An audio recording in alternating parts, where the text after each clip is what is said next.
नागपूर जिल्ह्यातून जिंकलेले उमेदवार चला तर मित्रांनो जाणून घेऊया। काटोल मतदारसंघातून भारतीय जनता पार्टीचे उमेदवार चरणसिंह ठाकूर हे विजय झाले आहेत।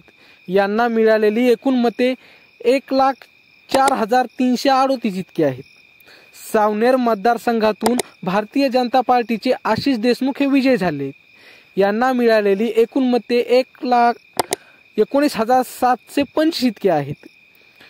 हिंगणा मतदारसंघातून भारतीय जनता पार्टीचे उमेदवार समीर मेघे हे विजय झाले।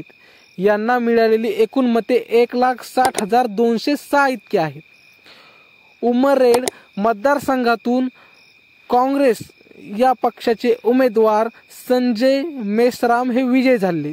यांना मिळालेली एकूण मते 85,332 इतकी आहेत। नागपूर दक्षिण पश्चिम मतदारसंघातून भारतीय जनता पार्टीचे उमेदवार देवेंद्र फडणवीस हे विजय झाले।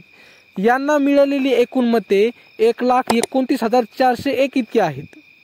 नागपूर दक्षिण मधून भारतीय जनता पार्टीचे मोहन मते हे विजय झाले।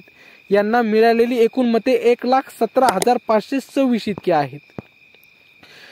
नागपूर उत्तर येथून काँग्रेस पक्षाचे नितीन राऊत हे विजय झाले। यांना मिळालेली एकूण मते 1,27,877 इतकी आहेत।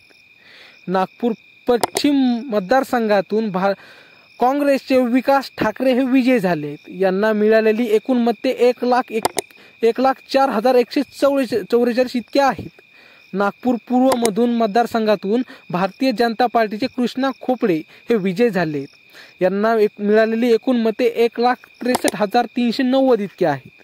नागपूर मध्य मधून मतदारसंघातून प्रवीण दटके हे भारतीय जनता पार्टीचे उमेदवार निवडून आले आहेत। यांना मिळालेली एकूण मते 90,560 इतकी आहेत। कामठी मतदारसंघातून भारतीय जनता पार्टीचे चंद्रशेखर बावनकुळे हे विजय झाले। यांना मिळालेली एकूण मते 1,74,979 इतके आहेत। आणि रामटेक मतदारसंघातून शिवसेना या पक्षाचे आशिष जयस्वाल हे विजय झाले। यांना मिळालेली एकूण मते 1,07,967 इतके आहेत। तर मित्रांनो, तुमच्या मतदारसंघातून कोण विजय झाले कमेंटमध्ये नक्की सांगा आणि आमच्या असेच नवीन व्हिडिओ पाहण्यासाठी चॅनलला मात्र सबस्क्राइब नक्की करा। भेटूया पुढच्या व्हिडिओमध्ये, तोपर्यंत धन्यवाद।